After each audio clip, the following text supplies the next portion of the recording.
Bismillahirrahmanirrahim. Assalamualaikum warahmatullahi wabarakatuh. Jumpa lagi kita dan channel saya.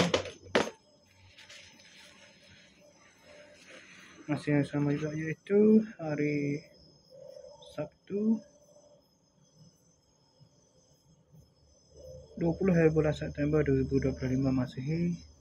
Sekarang ni pukul 11.58 malam. Okey, sekarang ni alhamdulillah jadi tarikh Hijriah telah berubah daripada 27 Rabiul Awal kepada 28 Rabiul Awal 1447 Hijriah. Lepas ada buat video review tadi kan. Kita nak pergi ada untuk kuas tu kan. Saya pergi tak jumpa dia lah. Untuk berkata ni pergi sana. Dia tak ada rumah. Tak ada siapa ke rumah dia aja. Tak ada apa ke rumah dia lah. Rumah nenek sini tak ada siapa. Pasika punuh. Bereng putih bereng. Bereng pasika punuh. Dia jumpa dengan mamak Jawa tu di atas. Jumpa dengan di tengah jalan.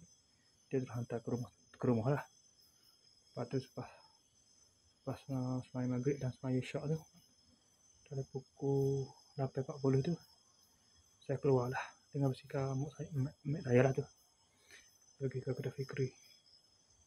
Lepas tu pada pukul 9 lah apa tak ada tengok dah. Pada pukul 10 tu pergi pula ke rumah nenek dia. Tanya dia tak ada. Dia duduk di Pasir Mahkamah tengok dah. Sebelah Kelantan. Di sana rumah. Itu dia lah rumah nenek sebelah sana. Nenek sebelah ibu dia lah. Lepas tu saya pun pergi ke nenek sini. Nenek sebelah ayah dia sini lah. Ada buah ni.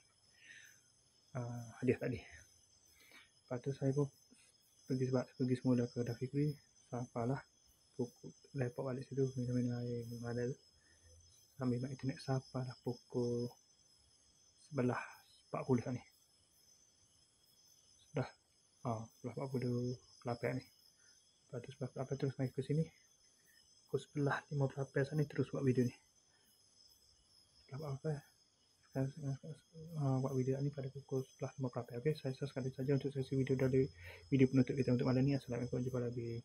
Bye.